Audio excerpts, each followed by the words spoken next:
सकाळीच्या press esteem फाईलमध्ये नरेंद्र मोदी यांचं नाव आलंय आणि त्यांनी देशाचं सार्वभौम हे एका प्रकारे किंवा त्याने अमेरिकेसमोर घाण ठेवलंय अशी असणारी परिस्थिती आहे। आणि म्हणून आपण बघत असाल की या खाडी युद्धामध्ये भारतावरती सार्वभौम नाही तर आमची सत्ता आहे, आम्ही सांगू तेच भारत करेल असं दाखवण्यासाठी अमेरिकेने भारताला म्हणजे नरेंद्र मोदी याला मुभा काय दिली तर रशियाकडून तुम्ही असणारं तेल विकत घेऊ शकता, म्हणजे अगोदरचे आदेश की बंद करा, आत्ताचे आदेश तुम्ही विकत घेऊ शकता। आणि नरेंद्र मोदी हा ज्याला आपल्याला म्हणता येईल की कॉम्प्रोमाइज झालेला आहे आणि अमेरिकेसमोर नरेंद्र मोदी नाचतोय अशीच असणारी परिस्थिती आहे। Dancing to the tune of America असं इंग्रजीमध्ये आपण म्हणतो, तशा रीतीने असणारा मोदी आता डान्सिंग ट्विन झालेत अशी असणारी परिस्थिती आहे। मोदींना पंतप्रधान करण्यामध्ये RSSची भूमिका होती। 47च्या कालावधीमध्ये RSSने काहीच भूमिका घेतली नाही। आजही आपल्याला दिसतंय की एसटीच्या फाईलमध्ये 10-10, 12-12, 15-15 वर्षांच्या मुलामुलींशी कशा पद्धतीने असणारं त्यांचं विभक्त करण्यात आलं, त्यांच्याशी खेळ करण्यात आला, हे आपल्याला असणारं त्या ठिकाणी दिसतंय। मी इथल्या असणाऱ्या RSSचा जो कार्डर आहे, सवर्ण हा जो कार्डर आहे, मध्यमवर्गीय हा जो कार्डर आहे, त्याला इशारा देऊ इच्छितो की जगभरामध्ये अनेक शहरांमध्ये अनेक राज्यांमध्ये तिथल्या मुली पळवल्या गेल्या, कुठे गेल्या याची माहिती नाही। भारतामध्ये सुद्धा तेच झालेलं आहे। नरेंद्र मोदी त्याचं प्रतीक आपल्याला असणारं या ठिकाणी दिसतंय। म्हणून RSSने जसं 1947मध्ये भूमिका घेतली नाही,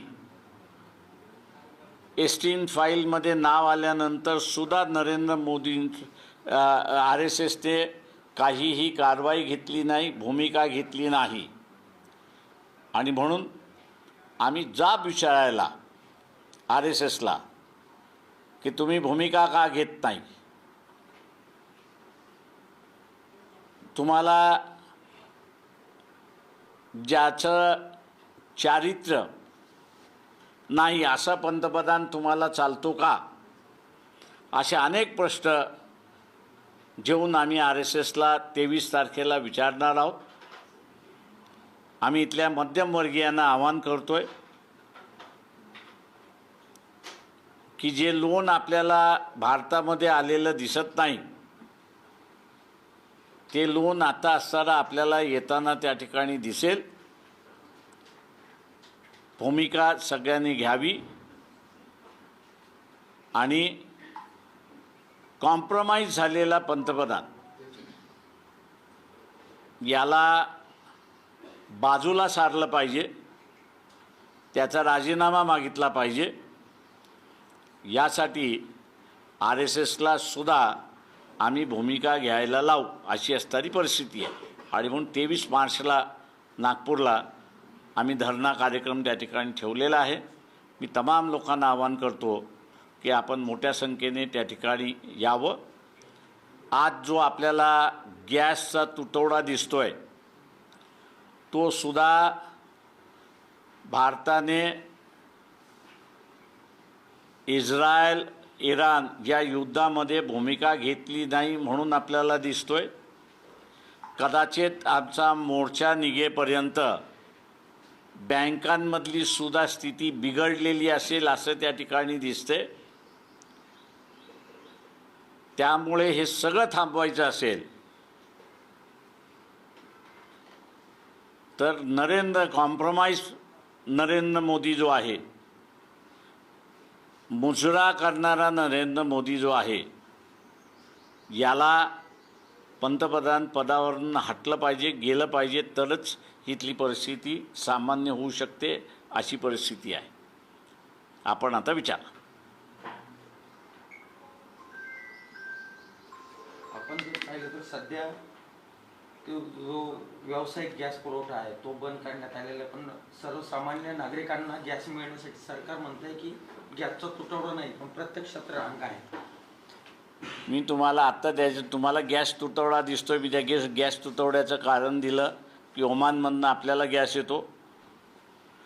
इराण आणि इस्रायलच्या युद्धामध्ये असणारं आपण इराणच्या बाजूने नाही, म्हणून आखाती देशाचे जे तेल प्रोड्युसिंग कंट्रीज आहेत, गॅस प्रोड्युसिंग कंट्रीज आहेत, त्यांनी म्हटलं भारताला सोडा, ते त्यांचं बघून घेतील, आपण आपलं बघितलं पाहिजे.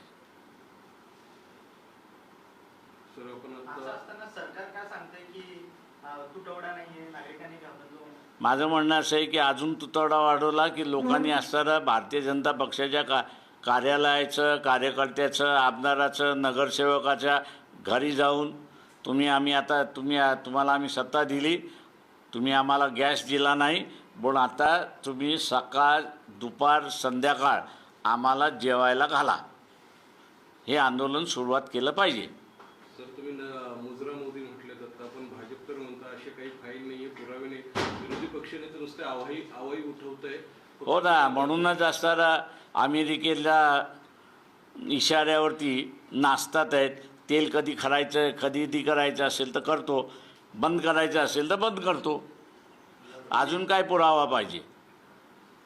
तुम्ही मुजरा मोदी म्हटलात, त्यानंतर तीव्र भावना दुखावलेल्या होत्या. आता तुम्ही डान्सिंग क्वीन आहे म्हणता. हो, डान्सिंग क्वीन आहे ना. अमेरिकेसमोर डान्सिंग क्वीनच आहे तो. त्यांनी म्हटलं नाच तर नाच, थांब तर थांब, विकत घे तर घे. सर, एकीकडे इराण जे आहे तर ते चायनाला आणि बांगलादेशला ऑइल पुरवत आहे, गॅस देत आहे, मात्र भारताला देत नाही. याबद्दल काय? मी तेच तर तुम्हाला म्हणालो की तुमचे संबंध तुम्ही बिघडवले.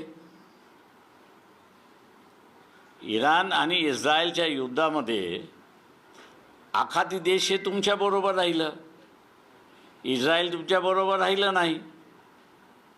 आणि युद्धामध्ये तुम्ही असणाऱ्या भूमिकाच घेत नाही आहात.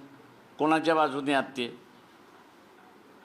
मुंबईला आंदोलन झालं, तिथं राहुल गांधीला तुम्ही बोलवलं होतं, ते आले नाही, तर नागपूरच्या आंदोलनात येतील का ते? त्यांना काही निमंत्रण? काँग्रेसचे अध्यक्ष हर्षवर्धन सकपाळ बैठकीला होते. आता त्यांनी ठरवायचं आहे त्यांच्या अध्यक्षाला बोलवायचं की न बोलवायचं. त्यांनी बोलवलं तर आमचं स्वागत आहे. एकीकडे बांगलादेशमध्ये हिंदूवर अत्याचार होते म्हणून बांगलादेशच्या विरोधात भाजप रान पेटवते. त्याच बांगलादेशला 5,000 टन डिझेल आपण सप्लाय करतोय. आपल्याकडे आणीबाणीचा परिस्थिती असल्यावर हो, आता हे 5,000 गॅस पुरवावा उद्या ते अमेरिकेने सांगितलेलं असेल तर आश्चर्य मानू नये.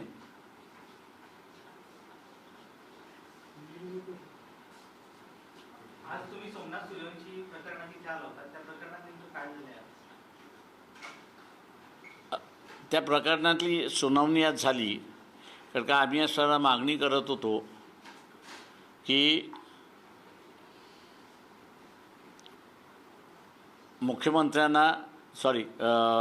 गृहमंत्री जे आहेत त्या गृहमंत्र्यांना कोर्टासमोर बोलवावं आणि जो मॅजिस्ट्रेटची इन्क्वायरी झाल्यानंतर काय करायचं याच्याबद्दल कायद्यामध्ये जो व्हॅक्यूम आहे तो भरून काढा. या संदर्भातलं मंत्र्यांना बोलवण्याचं अर्ज आम्ही जो केला होता त्याच्यावरती सुनावणी झाली. मेन पिटिशनमध्ये ते घ्यायचं की न घ्यायचं याच्यावरती सुनावणी झाली. ऑर्डरसाठी क्लोज झालेली आहे. ती ऑर्डरसाठी क्लोज होईल. काय आदेश येतो ते आपण बघूया कोर्टाचा. ब्रिटिश धरण्याचा प्रयत्न सरकारचा आहे का? कारण असं म्हटलं जातंय एप्स्टीन फाईल आहे, ते प्रकरण दाबण्यासाठी होतं, पेटवलं गेलं, तिथं जाणीवपूर्वक लोकांना त्रास होतोय, लोकांचा दिशाभूल करण्याचा प्रयत्न याला म्हणता येईल का? पूर्णपणे एस्टीन फाईलमध्ये नाव आलं आहे. माझं म्हणणं असं आहे की मी इथल्या असणारा हा जो मध्यमवर्गीय आहे, या मध्यमवर्गीयाला सांगू इच्छितो की खोट्या नॅरेटिव्हमध्ये अडकू नका. आता हा जो सगळा मध्यमवर्गीय आहे, दुर्दैवाने 80% हा सवर्ण आहे आणि त्याला असं सांगितलं जातं की मोदी हे एकमेव आहेत की ते आपल्या समाजाचं जातीचं वर्चस्व हे कायम ठेवतील आणि म्हणून आपण मोदीच्या पाठीमागे उभं राहिलं पाहिजे असं जे नॅरेटिव्ह सांगितलं जातं आहे. या सगळ्या मध्यमवर्गीयांना माझं आव्हान आहे की याच्यावरती अजिबात विश्वास ठेवू नका. मोदी तसं काही करू शकत नाही, पण धोक्याचा इशारा म्हणून असणारा देतो. एस्टीन फाईलमध्ये सगळ्यात मोठं सेक्स रॅकेट आहे हे असणारं लक्षात घ्या. सेक्शुअल ब्लॅकमेलिंग झालेलं आहे हे लक्षात घ्या.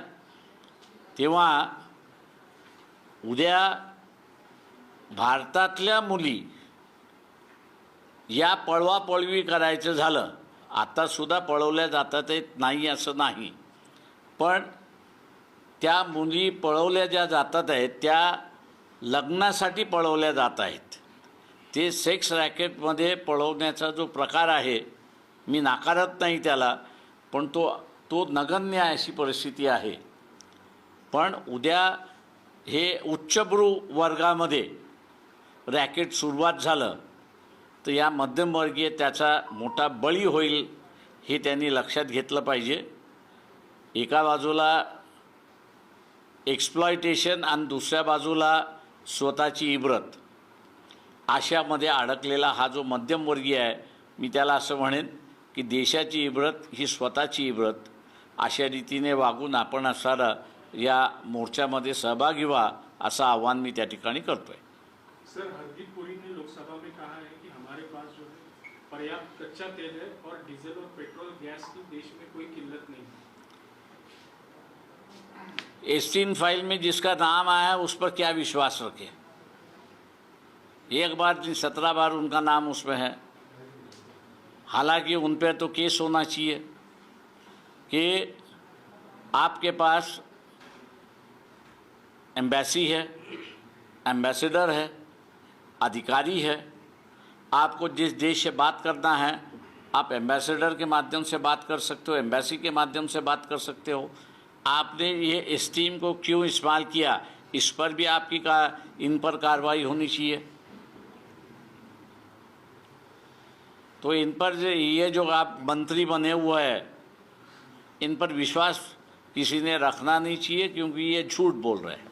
मुख्य चुनाव आयुक्त ज्ञानेश्वर कुमार के खिलाफ महाभियोग प्रस्ताव लाने के लिए विपक्ष बड़ी तैयारी में. दोनों सदनों में विपक्षी सांसद इस मसले पर एकजुट हो रहे हैं, इसके ऊपर क्या है? अच्छी बात है, स्वागत है. ये थैंक यू. चलिए.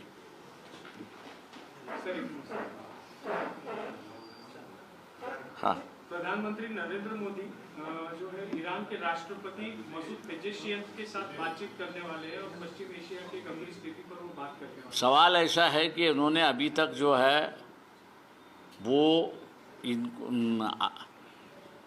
बड़े पद पर जाने पर और सर्वोच्च पद पर जाने पर बधाई दी है, ऐसा कहीं मुझे सुनने नहीं आया है.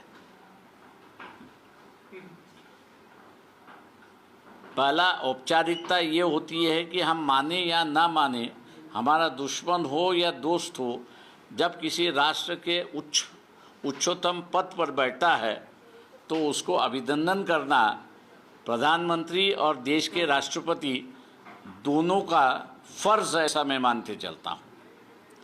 प्रधानमंत्री ने फ़र्ज़ नहीं अदा किया तो प्रेसिडेंट ने भी वो फ़र्ज़ अदा नहीं किया। प्रेसिडेंट के लिए मैं इतना ही कहूँगा कि आदिवासी किसके सामने झुकता नहीं है, लेकिन ये प्रेसिडेंट ने भी उसी आदिवासी संस्कृति के साथ में जीना चाहिए और किसके सामने झुकना नहीं चाहिए। जो प्रेसिडेंट का रोल है, अदा है, उसको निभाना चाहिए। इतना ही मैं उनसे कहूँगा। ओम बिरला ने जो है उनका जो पद बर्खास्त करने की डिमांड थी, उसके बाद जो है ओम बिरला ने कहा है कि हर सांसद पर नियम लागू होते हैं, किसी को भी ये विशेष अधिकार नहीं है कि वो कभी भी और किसी भी विषय पर संसद में बोल सके। राहुल गांधी के ऊपर सवाल ऐसा है कि एक तो इजाज़त लेके आप कह सकते हो, अगर इजाज़त नहीं मिलती है तो आपके गले की ताकत है। और कई बार मैं उसको इस्तेमाल करता हूँ। जब मैं सभागृह में था तो पूरी सदन का आवाज़ बंद करते हुए अपनी बुलंद आवाज़ में मैं रखता था। स्पीकर को ये कोई अधिकार नहीं है कि वो हेडमास्टर बन के जिए, वो सदन का हेडमास्टर नहीं है। लेकिन माइक तो म्यूट कर दिया जाता है। सवाल ऐसा है कि आपकी आवाज़ का ही माइक होना चाहिए। मैं ओम बिरला को अगर कोर्ट में ये कहता हूँ कि कभी कभी जो है कोर्ट में मुझसे कोर्ट ही कहता है कि माइक बंद करवा दो। सवाल उसलिए ये है कि सदन में जो है वो आपकी अगर बात सुनने के लिए या सुनाने के लिए, आपको वैसे आपका वोकल कॉर्ड जो है वो स्ट्रांग करना चाहिए। आपकी आवाज़ जो है दूसरी आवाज़ को दबाना चाहिए। राहुल गांधी ने वो सीखना चाहिए। Thank you. सर एक शेवटचा प्रश्न. काल शिवसेना कोणाची याबाबत सुनावणी होती, पण सुनावणीची जी तारखी आहे ते सतत पुढे ढकलले जातात. काय नेमकं कारण असेल? जे माझ्या दृष्टीने सगळ्यात मोठा प्रश्न असा आहे की सुप्रीम कोर्टाने निर्णय दिला अगोदर की खरी शिवसेना एकनाथ शिंदेंची आणि त्यांच्याकडे तो गेला. आत्तापर्यंत सुप्रीम कोर्टाने स्वतःचा एकतरी निर्णय उलटा फिरवलेला आहे का?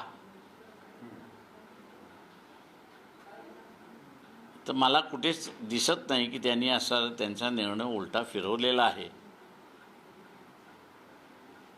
त्याच्यामुळे मी असं मानतोय की तो फायनल निर्णय असं धरून आपण चाललं पाहिजे. आता आपण त्यांनी निर्णय दिला आहे, तुम्ही मान्य करायचं की तुम्ही अर्जावरती अर्ज करत बसाल तर ते थोडी का आपले हे करत बसतील. ते म्हटलं आम्ही एकदा निर्णय दिला आहे तो मान्य करायला नका करू. तुम्ही या मार्गाने येता, त्या मार्गाने येता, त्या मार्गाने येता, वरतून येता, खालून येता, करा अर्ज करण्याची मुभा आहे तुम्हाला. तुमचा अनुभव काय सांगतो? अंतिम काय होईल किती जरी अर्ज केले? निर्णय एकदा दिलेला आहे एकनाथ शिंदेच्या बाजूने. आता ते सुप्रीम कोर्ट कसं म्हणणार की तो निर्णय देताना आम्ही खोटं होतो, आम्ही पार्शियलिटी केली. समजा त्यांनी असं उलटं फिरवायचं झालं आणि उलटा फिरवला तर लोक काय म्हणतील? पैसे खाल्ले, पार्शियलिटी केली, सरकारच्या मार्फत चाललं. आता हे आरोप कशाला करून घेईल कोर्ट आपल्यावरती?